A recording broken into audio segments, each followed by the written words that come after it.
Problems, problems, problems. We face them every single day. But before we even get into the problems, we need to be receptive of the problem. What is the problem? How can we acknowledge there is one? And how can we then take on action toward resolving a problem?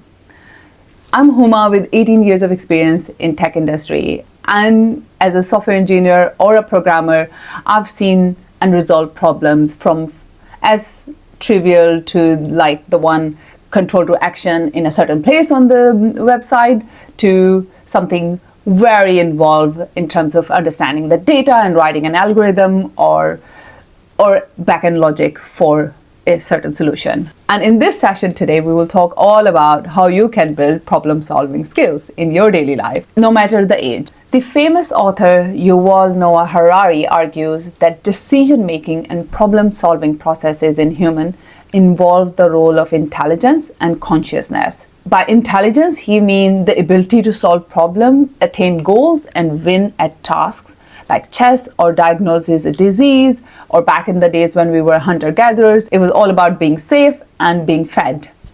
Whereas consciousness is the ability to experience feelings such as pain, love, happiness, and others.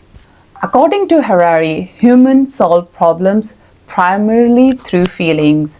Hence, in hunter-gathering days of human history, immediate exposure to unknown entity was a threat, and the first response was to remove the danger, then amicably resolving or even talking through.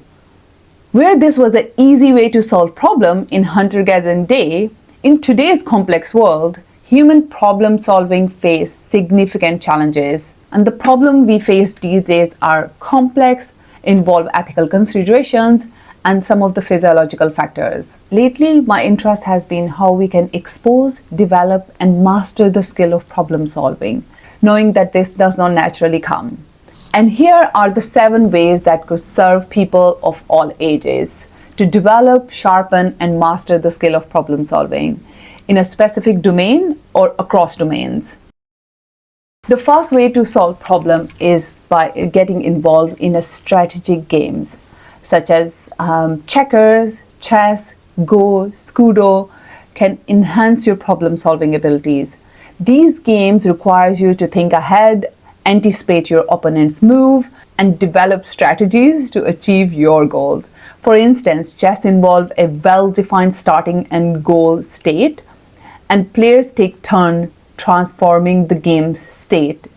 The vast number of possible game states in chess allow you to analyze potential moves and their consequences. So the second one is tackling puzzles. So challenge yourself with the riddles, logical puzzles, and brain teaser. I don't know if you have heard of the cadence problem. It illustrates how overcoming functional fixedness is crucial for finding creative solutions. So think outside the box. Similarly, the Chinese ring puzzle highlights the importance of understanding the current state of the problem and the permissible operations. These exercises train your brain to think outside the box and approach problem from different angles. And the third way to build your problem-solving skill is through practicing deconstructing complex problems. As we earlier explored, humans resolve problems primarily through feelings. And time again, the first response to any problem-solving activity is through emotions or the eagerness to win.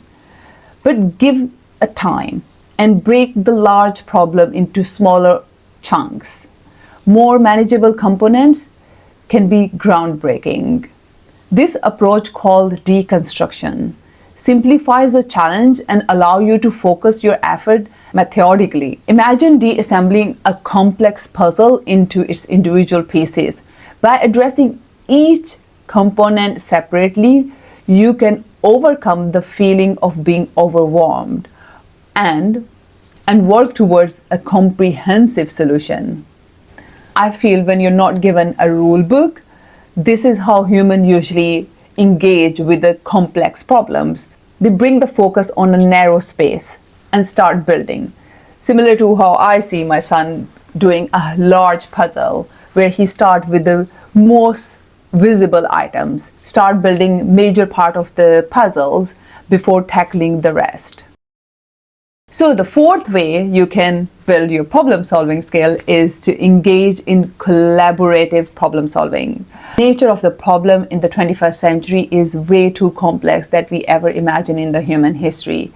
So working with others can bring diverse perspectives and insight into the problem, leading to more innovative and comprehensive solutions. Matthew Syed, in his book Rebel Ideas, emphasized the importance of diversity in gathering innovative and effective solutions. He argues that diverse teams lead to more creative, better decision making, and greater adaptability. And you're not just solving the problem with diverse team, but also coming up with solutions that are totally out of the box. And the fifth way is to reflect on past experiences. Your own history is a rich source to solve similar kind of problem. Extract the insights that are applicable to your current situation. Approach others around you who might have already solved similar issues, or simply search on your favorite search engine or AI tool. Consider past challenges you have successfully navigated and the strategies you employed. This is where Ariana Glatz's TED Talk comes amazingly handy. She talks about solution minding, which needs 5 steps. The structure to approach your problem, asking the relevant questions to your peers and your surrounding peoples, and practice, and finally passion to solve the problem, to get to the solution or to win something. So the final 2, cultivate a growth mindset. Dr. Carol Dweck's book, Mindset, is great reflection on what fixed mindset is versus growth mindset and how you can take the challenge. Dweck reveals that all great parents, teachers, CEOs, and athletes already know how a simple idea about the brain can create a love of learning and resilience that is the basis of great accomplishment in every area. The growth mindset, as opposed to a fixed mindset, fosters the belief that your abilities can be developed through effort and persistence. This mindset encourages you to tackle difficult tasks, persevere through setbacks, and see effort as a path to mastery with the marginal gains. And I've encountered the same during my own journey. I've gone head in for every learning. And even today, my decision of start doing YouTube videos led me to a sharp learning curve, which I never thought I would go through in such a short space of time. The growth mindset encourages you to just level up. And finally, developing a critical thinking skills that could enhance your ability to analyze information objectively, identify biases, and evaluate arguments. Critical thinking is essential for all aspects of problem solving, from formulating hypotheses to assessing potential outcomes. At least in the UK, when we go to schools, this is one of the major questions by parents: how you will be developing the critical thinking in the kids these days. What tasks and what steps you take as a school to encourage and develop the critical thinking. Critical thinkings allow you to ask the right questions, gather the relevant data, and make informed decisions.